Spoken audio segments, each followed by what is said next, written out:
آج ہمارے سامنے جو مواد ہے وہ ایک بہت ہی دلچسپ سوال اٹھاتا ہے۔ جی، یہ انسانی زندگی کی شروعات کے بارے میں دو بالکل مختلف کہانیوں کا موازنہ کرتا ہے۔ صحیح۔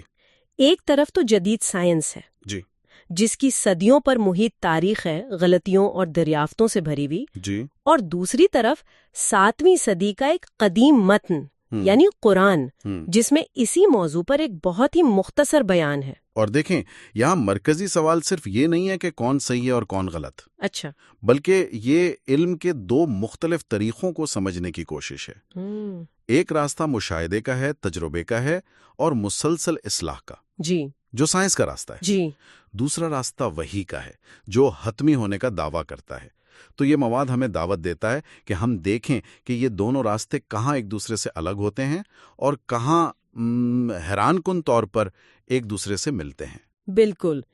تو اصل سوال جس کا ہم جائزہ لیں گے وہ یہ ہے کہ علم جنین یعنی ایمبریولوجی کی وہ باریکیاں جنہیں سمجھنے میں سائنس کو خوردبین ایجاد ہونے کے بھی 200 سال بعد تک کا وقت لگا، جی ہاں، وہ ایک ایسے متن میں پہلے سے کیسے موجود ہو سکتی ہیں جو اس سائنسی ترقی سے 12 صدیاں پہلے لکھا گیا تھا۔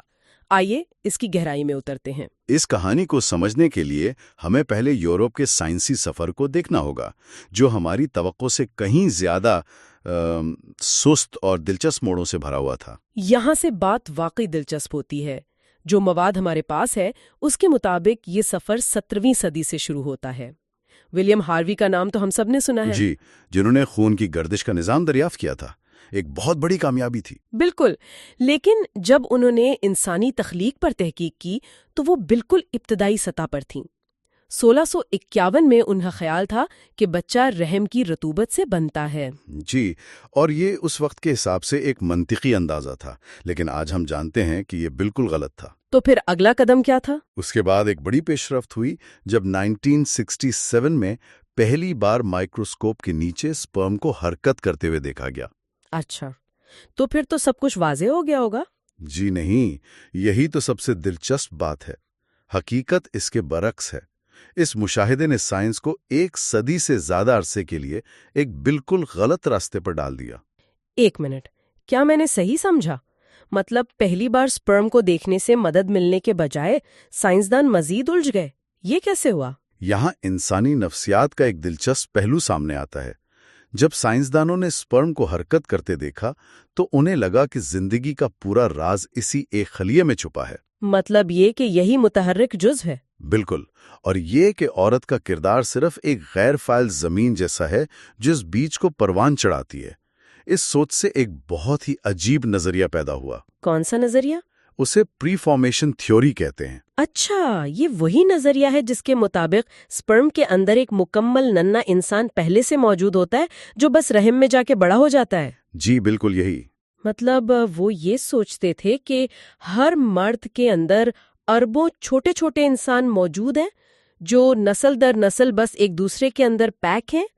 یہ تو کسی سائنس فکشن فلم جیسا لگتا ہے۔ بالکل یہی، اور حیرت کی بات یہ ہے کہ یہ کوئی معمولی خیال نہیں تھا، بلکہ تقریباً 1 صدی تک یورپ کے بڑے بڑے سائنسدان اس پر یقین رکھتے تھے۔ 1 صدی تک؟ جی، اس سے یہ سبق ملتا ہے کہ صرف مشاہدہ کافی نہیں ہوتا، اس کی صحیح تشریح کے لیے ایک درست فریم ورک کا ہونا بھی ضروری ہے۔ وہ اس دور میں یہ سمجھ ہی نہیں پائے کہ زندگی مختلف مراحل سے گزر کر تشکیل پاتی ہے۔ وہ اسے ایک سادہ میکینیکل عمل سمجھتے تھے۔ تو اس عجیب نظریے سے سائنس نے پیچھا کیسے چھڑایا؟ یقیناً کسی نے تو اس پر سوال اٹھایا ہوگا۔ جی، لیکن اس میں مزید 1 صدی لگ گئی۔ 1775 میں ایک اٹالوی سائنسدان اسپیلنزرانی نے تجربات سے ثابت کیا۔ کیا ثابت کیا؟ انہوں نے ثابت کیا کہ جنین کے بننے کے لیے مرد اور عورت دونوں کے تولیدی مواد کی ضرورت ہے۔ یہ ایک بہت بڑا قدم تھا۔ اچھا، تو اس سے پری فارمیشن تھیوری رد ہو گئی؟ جی، وہ رد ہو گئی، لیکن تخلیق کا اصل عمل اب بھی ایک معمہ تھا۔ کوئی نہیں جانتا تھا کہ یہ دونوں مواد مل کر زندگی کیسے شروع کرتے ہیں۔ اور اس معمے کو حل ہونے میں مزید 100 سال لگ گئے۔ جی، مواد کے مطابق 1875 میں آسکر ہرٹوگ نامی سائنسدان نے پہلی بار فرٹیلائزیشن کے عمل کا یعنی سپرم اور بیضے کے ملاپ کا براہ راست مشاہدہ کیا۔ صحیح کہا، یہ وہ لمحہ تھا جب سائنس نے پہلی بار زندگی کے آغاز کو اپنی آنکھوں سے دیکھا۔ لیکن کہانی پھر بھی مکمل نہیں ہوئی تھی۔ نہیں، بالکل نہیں۔ آخرکار 1883 میں وان بینیڈن نے یہ ثابت کیا کہ اس ملاپ کے عمل میں مرد اور عورت دونوں کے خلیوں کا حصہ بالکل برابر ہوتا ہے۔ تو اگر آپ دیکھیں ولیم ہاروی کے ابتدائی اندازوں سے لے کر اس بنیادی حقیقت کو سمجھنے تک کہ والدین کا کردار برابر ہوتا ہے، سائنس کو 230 سال سے زیادہ کا عرصہ لگا۔ یہ ایک بہت طویل، محنت طلب اور غلطیوں سے بھرا سفر تھا۔ بالکل۔ یہ واقعی حیران کن ہے کہ 19ویں صدی کے آخر تک سائنس اس بنیادی حقیقت کو سمجھنے کی کوشش کر رہی تھی۔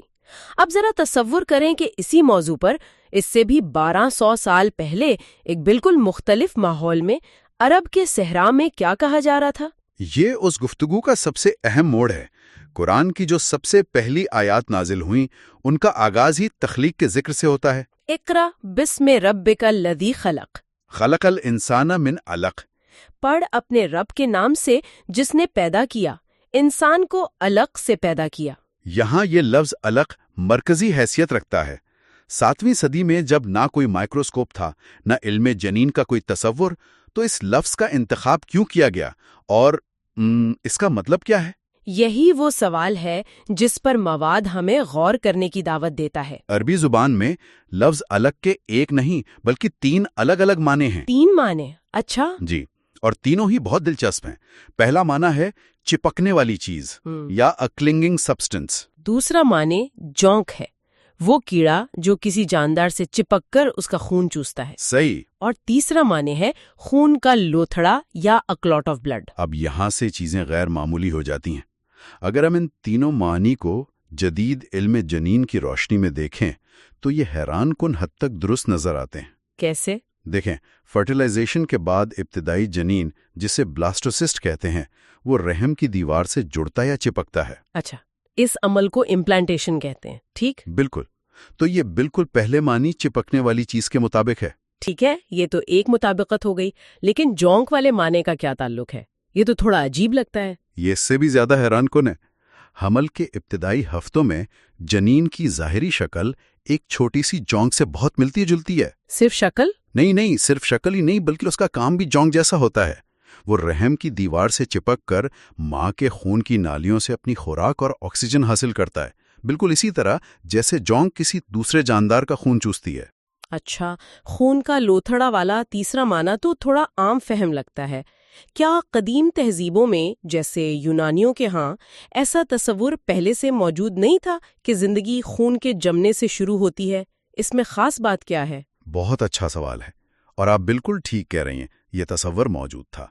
لیکن یہاں کمال یہ ہے کہ یہ تینوں معنی، چپکنا، جونک جیسی شکل اور خون کا لوتھڑا، ایک ہی لفظ علق میں جمع ہیں۔ اور یہ تینوں بے وقت اس کی تصویر کشی کرتے ہیں؟ جی، بے وقت اس ابتدائی مرحلے کی درست سائنسی تصویر کشی کرتے ہیں۔ اس مرحلے پر خون جنین کے اندر ایک جگہ جمع رہتا ہے اور گردش نہیں کرتا، جس سے وہ خون کے لوتھڑے جیسا بھی دکھائی دیتا ہے۔ اگر صرف خون کا لوتھڑا کہا جاتا تو یہ ایک نامکمل بات ہوتی۔ صحیح، وہ ارسطو کے نظریے جیسی بات ہوتی۔ بالکل، لیکن یہاں ایک 3 جہاتی تفصیل دی گئی ہے جو اس دور کے کسی بھی انسانی علم سے بالاتر نظر آتی ہے۔ مواد میں اس نقطے کو مزید پختہ کرنے کے لیے ٹورنٹو یونیورسٹی کے پروفیسر ڈاکٹر کیتھ ایل مور کا حوالہ بھی دیا گیا ہے۔ وہ اپنی کتاب دی ڈیولپنگ ہیومن میں اس بارے میں کیا کہتے ہیں؟ ڈاکٹر مور نے اس پر بہت تحقیق کی اور وہ اس نتیجے پر پہنچے، اور میں ان کی کتاب سے اقتباس پیش کر رہا ہوں۔ قرآن میں جنین کو الگ کے طور پر بیان کرنا غیر معمولی طور پر درست ہے۔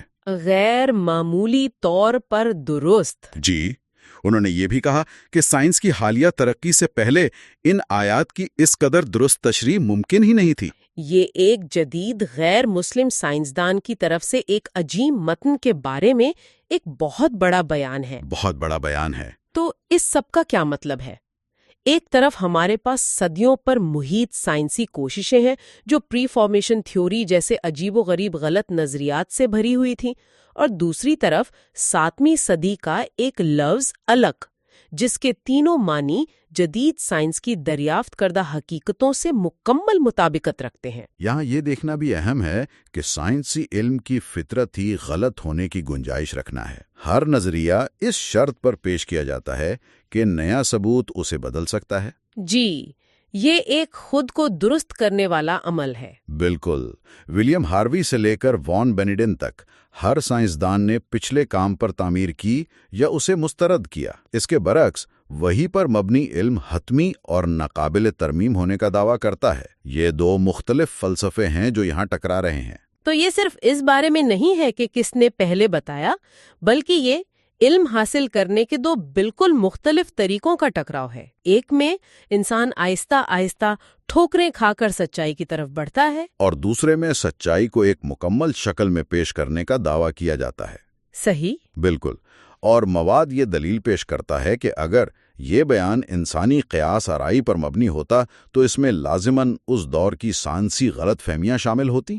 مثلاً اس میں ارسطو یا جالینوس کے نظریات کا ذکر ہوتا، جو اس وقت علم کا معیار سمجھے جاتے تھے۔ جی، یہ چنوائلہ کا بیان کسی سابقہ انسانی علم پر مبنی نہیں لگتا، یہ اچانک اور مکمل طور پر سامنے آیا۔ اس سلسلے میں مواد سورۃ الحج کی ایک آیت کا بھی حوالہ دیتا ہے، آیت نمبر 54، جی، جس میں کہا گیا ہے وَلِيَعْلَمَ الَّذِينَ أُوتُوا الْعِلْمَ أَنَّهُ الْحَقُّ مِن رَّبِّكَ، تاکہ وہ لوگ جنہیں علم دیا گیا ہے جان لیں کہ یہ آپ کے رب کی طرف سے حق ہے۔ یہاں خاص طور پر علم والے لوگوں کا حوالہ دینا بہت معنی خیز لگتا ہے۔ جی، گویا یہ آیت مستقبل کے سائنسدانوں سے مخاطب ہو۔